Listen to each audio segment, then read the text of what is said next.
The date, September 29, 1833. A deathly silence has fallen over the royal palace. In one of the rooms, one of Europe's most hated monarchs is suffering in agony. The doctors are helpless, the courtiers keep their distance, and the foul stench from his wounds fills the corridors.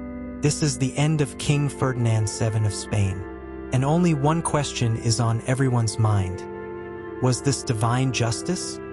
Today, we will delve into the story of the most depraved, most feared, and most hated king in Spanish history. His life is a dark example of how power can corrupt the human soul. If you enjoy discovering history's darkest stories, don't forget to subscribe to the channel and hit the like button, because what I am about to tell you is one of the most shocking scandals in European history. Ferdinand was born in 1784 in Spain, one of Europe's most influential kingdoms. However, the palace where he was born was less a center of pure splendor and power and more a dark labyrinth of scandals. The footsteps echoing through the royal corridors often carried the traces of scandals, betrayals, and secret affairs. His mother, Queen Maria Luisa, was one of the most talked about figures of the era. She was famous for her endless desires as much as for her intelligence and beauty. When courtiers mentioned her name, they felt both admiration and fear. Maria Luisa was said to have had countless lovers, but the most well-known of them was Manuel Godoy.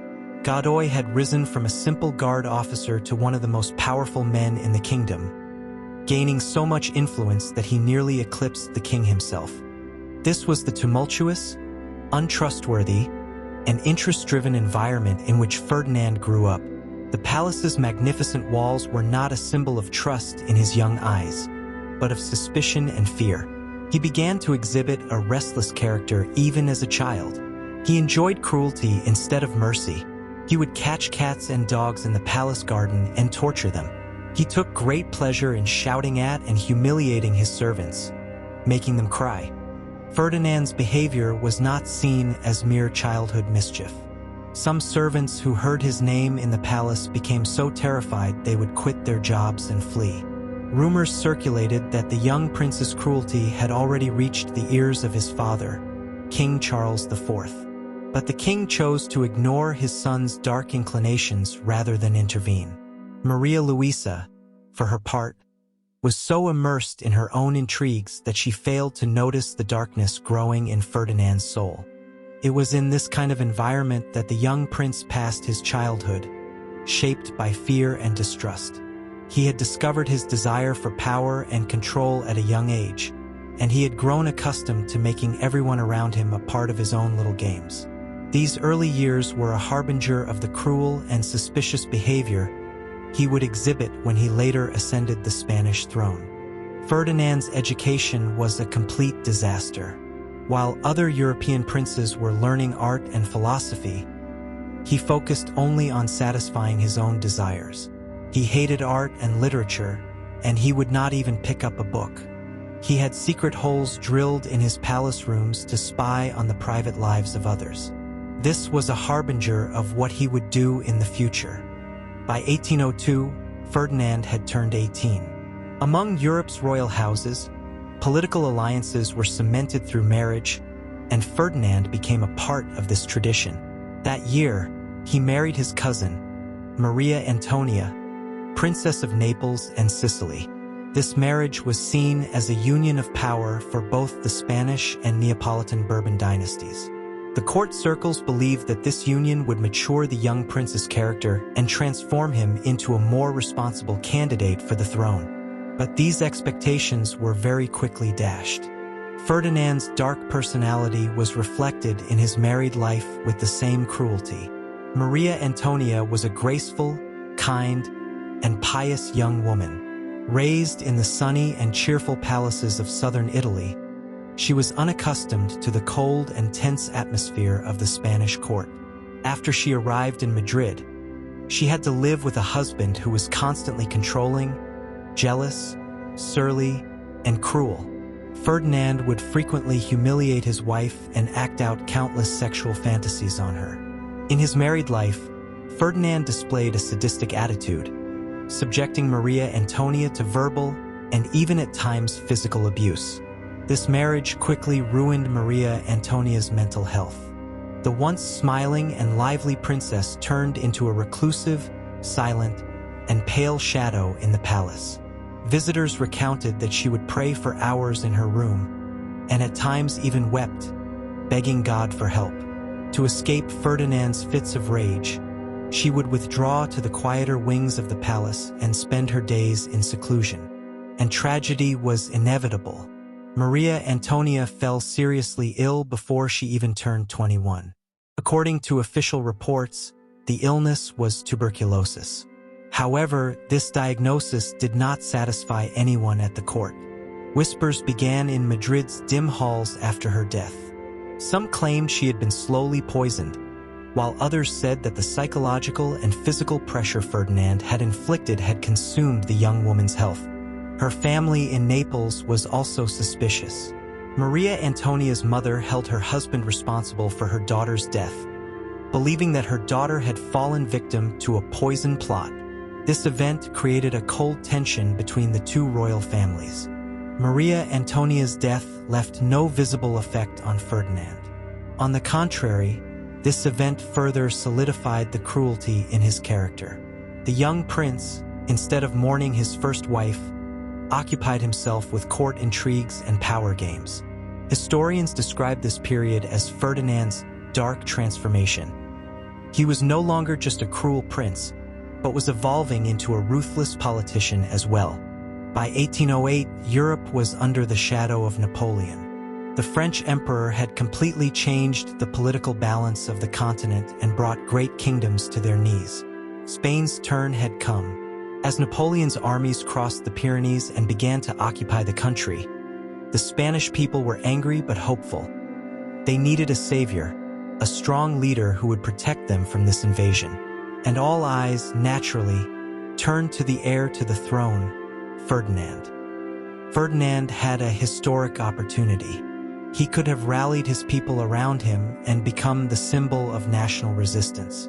Had he seized this opportunity, he could have gone down in history as Spain's hero, a valiant king who stood up to Napoleon. But he chose a completely different path. Ferdinand's ambition and desire for the throne overshadowed the suffering of his people. He wanted to take advantage of his tense relationship with his father, Charles IV. By using Napoleon's interest in Spain to his own advantage, he deposed his father and declared himself king. This coup plunged Spain into chaos. Revolts broke out across the country, both against the French and against their own monarchy. Furthermore, Ferdinand entered into secret diplomacy. He aimed to solidify his position by making a deal with the French. He hoped that Napoleon would formally approve his right to the throne, and in return, he seemed willing to serve French interests. However, this plan backfired. Napoleon invited Ferdinand to Bayonne. Ostensibly, this was a negotiation meeting, but in reality, it was a trap. When Ferdinand went there, he found himself face to face with the power, charisma, and sharp wit of the French emperor. According to French witnesses, Ferdinand was a complete disappointment there. Instead of acting like a self-assured, determined monarch, he displayed a cowardly and shifty attitude. He constantly tried to win Napoleon's approval, making concession after concession. One of the French generals described him as a man without honor, a vile man. Napoleon himself would later utter these words, "I have never seen a man so unworthy of a throne." At the end of the Bayonne meetings, Ferdinand could not withstand Napoleon's pressure and was forced to abdicate the throne. Napoleon, in turn, gave the Spanish throne to his brother, Joseph Bonaparte. Thus, Ferdinand had both lost his position and surrendered his country to French control.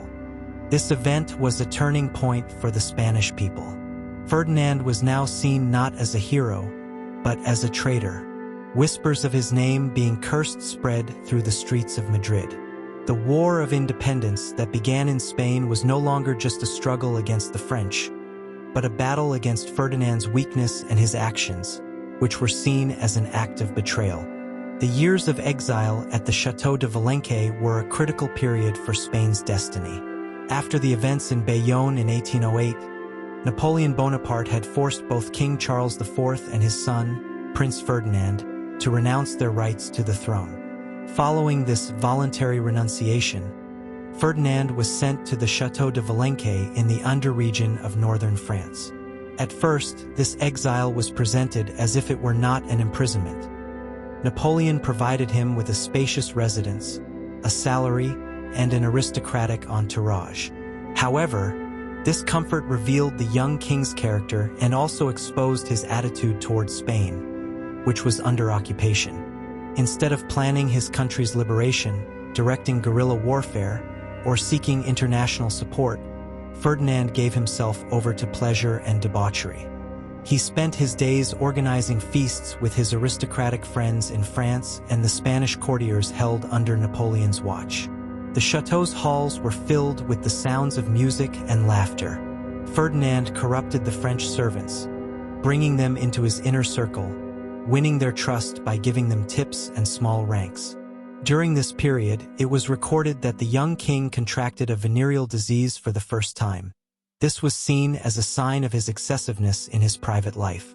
French spies and Napoleon's agents carefully monitored all correspondence from Valençay. The letters Ferdinand wrote to his supporters in Madrid, when they fell into the hands of the French authorities, revealed his true intentions. These letters were filled with constant demands for entertainment, requests for expensive wine and luxury goods, and even complaints from some of his courtiers. While his people were suffering from hunger and destitution under the French occupation, Ferdinand was spending his time at feast tables in the chateau, presenting himself as a pleasure-loving prince rather than a royal savior. This situation seriously damaged Ferdinand's reputation in the eyes of both Napoleon and the juntas in Spain. The chasm between the Spanish people's dream of him as a savior figure and the real Ferdinand at Valençay explains why he became such a controversial figure when he later ascended the throne. Historians interpret his attitude during these years as the squandering of an opportunity that could have changed Spain's destiny. In the spring of 1814, Napoleon withdrew his troops, and Ferdinand's days of exile came to an end. Released by the Treaty of Valençay, the young king returned to his country and became a savior figure in the eyes of the people.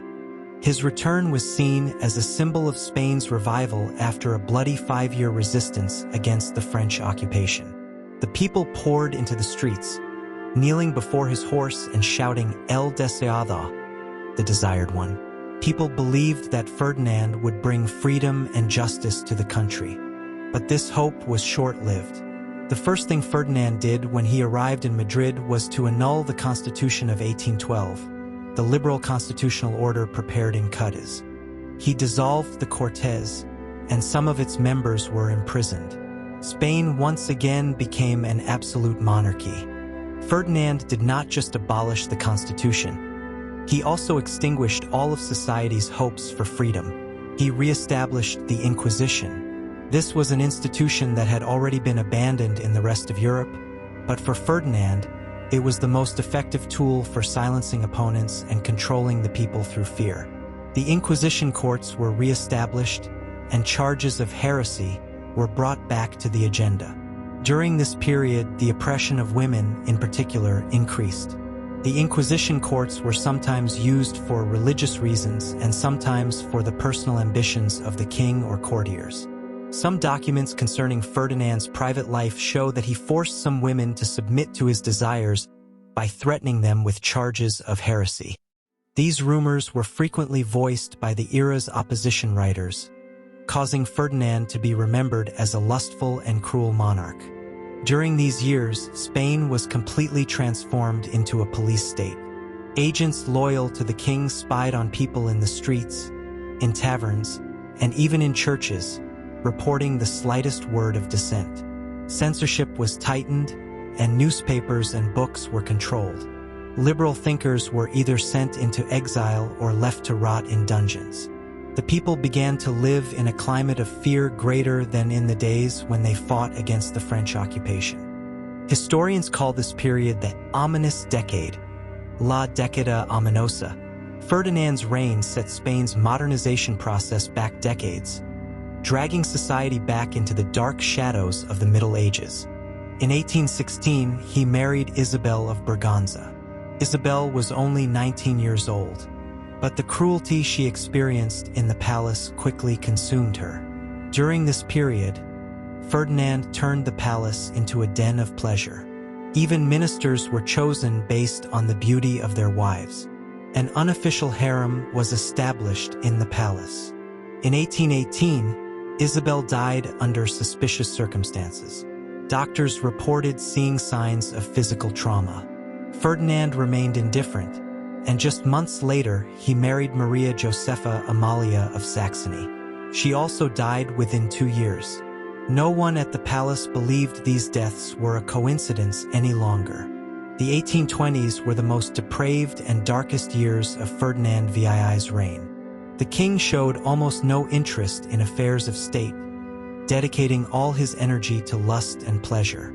The royal palace in Madrid had become a pleasure den rather than a center of government. Every day, a new feast, and every night, a new entertainment was organized in the palace. Ferdinand's obsession with women reached its peak during this period. He was not content with just keeping mistresses. At times, he would even force nuns to break their monastic vows and bring them to the palace. Contemporary sources state that the king developed a particular obsession with virgins. Families believed they could gain royal favor by making their daughters the king's favorites. Some willingly agreed to this, while others submitted out of fear. This life of debauchery constantly led to whispers in the palace corridors. Ministers, commanders, and even clergymen tried to take advantage of these relationships to gain access to the king. Moral decay at the court had become almost systematic. Every night, a new form of entertainment was arranged in Ferdinand's secret rooms, which he called his Little Palace. These rooms were referred to as a den of sin by foreign ambassadors of the time. But these years were also a period of national catastrophe for Spain. In the 1820s, the Spanish Empire officially began to disintegrate. In 1821, Mexico, Indiana 1824, Peru, and soon after, most of the South American colonies declared their independence. Spain, once the empire on which the sun never sets, was now a second-rate power in Europe. Armies were defeated, treasury revenues were plummeting, and the economy was collapsing. Famine and unemployment were spreading throughout the country. Peasants were revolting, and bloody conflicts were breaking out between liberals and absolutists. But the only thing Ferdinand cared about was his own desires. The future of the kingdom, the hunger of the people, the rebellion of the army. None of it concerned him. It is even said that during some moments of crisis, he would listen to his advisors presenting their reports without putting down his wine glass and winking at the women in the room. His indifference hastened the country's collapse. The hatred for Ferdinand among liberals grew, and the king, who was once welcomed as El Deseado, the much-desired savior, was now called El Traitor, the traitor. But even these names meant nothing to Ferdinand. He was a prisoner of his desires and his body. While Spain was burning, he continued to burn in his own fire of pleasure. In 1829, he married Maria Cristina. From this marriage, his only legitimate daughter, Isabella II, was born. But Ferdinand's health was rapidly deteriorating. Syphilis had begun to affect his brain. He was no longer a king, but a decaying shadow.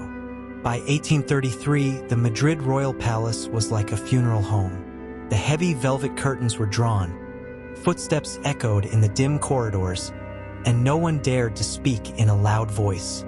In the royal room on the upper floor of the palace, the man who had once ruled Spain with an iron fist was struggling with death. Ferdinand VII was now unrecognizable.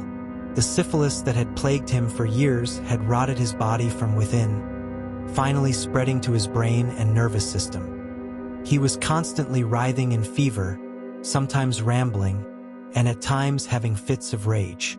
Doctors waited in turn by his bedside, trying the primitive methods of the era, such as bloodletting, cold water baths, and mercury treatments, but all to no avail. Every attempt at treatment made him a little weaker and his pain unbearable. The courtiers were reluctant to enter the king's room. The man who had terrorized them with his tyranny for years was now a prisoner of his own body. His eyes were sunken, his skin was yellowed, his hair had fallen out, and his fingernails had turned black. Contemporary observers even wrote that a heavy smell of decay came from his room. There were very few people left who wanted to see him because the sight was horrifying. Maria Cristina was the only person who stayed by her husband's side during his last days. As both a young wife and the mother of the little Isabella, she had to protect the future of the state.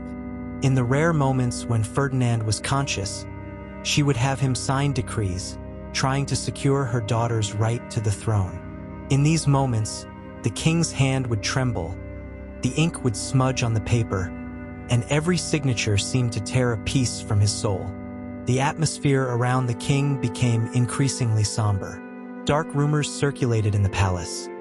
Some whispered that the king's death might have been hastened by Don Carlos's supporters, or even that he might have been poisoned. But the truth was much simpler. Ferdinand was being slowly killed by his own body. In September 1833, a deathly silence fell over the Madrid palace.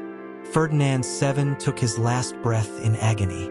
The doctors who came out of the royal room bowed their heads, and no one dared to make eye contact. A tyrant of an era, the man who had ruled a nation for years, had died alone and rotten in a bed. But his death was not an end for Spain. It was a new beginning. Soon after, the country would be plunged into the Carlist Wars, with the supporters of Don Carlos and the young Isabella II on opposing sides of a bloody civil war. Ferdinand's last days had opened the curtain on one of the most dramatic turning points in Spanish history. Ferdinand VII transformed Spain from a great power into a weak country. He used his crown to satisfy his personal desires. His name was etched into the darkest pages of the Spanish monarchy. Today, Ferdinand is remembered not as a king, but as a man who turned his crown into an instrument of torture. This story reminds us of one thing: no power, no title can save anyone from paying the price of depravity. If you found this video interesting, be sure to hit the like button and subscribe to the channel, because we will continue to explore the dark face of history.